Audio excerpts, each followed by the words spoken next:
Hello বন্ধুরা, নতুন একটা ভিডিওতে তোমাদেরকে স্বাগতম। জগৎ হাতে ধারাবাহিকের আরও একটি নতুন পর্বে দেখা যায় যে দিব্যা আসিনের কথা মতো কাকনের বিয়ের দিন মুখার্জি বাড়িতে একজন নকল দুর্গাকে নিয়ে আসতে চাইছে উৎসব ও তার মা বৈদেহী মুখার্জি। আর তার কথা মতো কালীবুড়োকে ফোন করে আর দুর্গার কথা মতো কালীবুড়ো রাজি হয়ে যায়। ওদিকে দুর্গার কথা শুনে অনেক ভয়ে রয়েছে ডক্টর শ্রীমতী সেন। আর সে মনে মনে ভাবে এই জগৎটিকে যদি সুস্থ করে না তোলা যায় তাহলে তার অনেক বড় বিপদ হয়ে যেতে পারে। ওদিকে কালীবুড়োর সাথে যখন বৈদেহী আর উৎসব কথা বলছিল তখন দুর্গা বুঝতে পেরেছে এরা মুখার্জি বাড়িতে কোনো একটা অঘটন ঘটাতে আমাকে নকল দুর্গা সাজিয়ে বাড়িতে নিয়ে গিয়ে সবাইকে বোকা বানিয়ে দেবে। আর দুর্গা মনে মনে বলে এবার আমি ওই বৈদেহী মুখার্জি ও তার ছেলে উৎসব মুখার্জিকে এমন শিক্ষা দেব যে ওরা কোনোদিন ভুলতে পারবে না।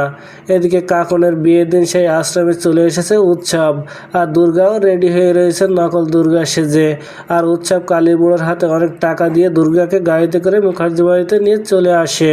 আর মুখার্জি বাড়িতে আসলে দুর্গার মাথায় বড় ঘোমটা দেখে সেটা সরিয়ে দেয় বৈদেহী মুখার্জি। তাহলে কি এবার নকল দুর্গাকে টাকা দিয়ে বাড়িতে নিয়ে এলে ঘোমটা সরালে আসল দুর্গাকে দেখে চমকে উঠবে বৈদেহী মুখার্জি? তো বন্ধুরা, কি ঘটতে চলেছে গল্পে এবার জানতে হলে আমাদের সাথেই থাকুন। ধন্যবাদ।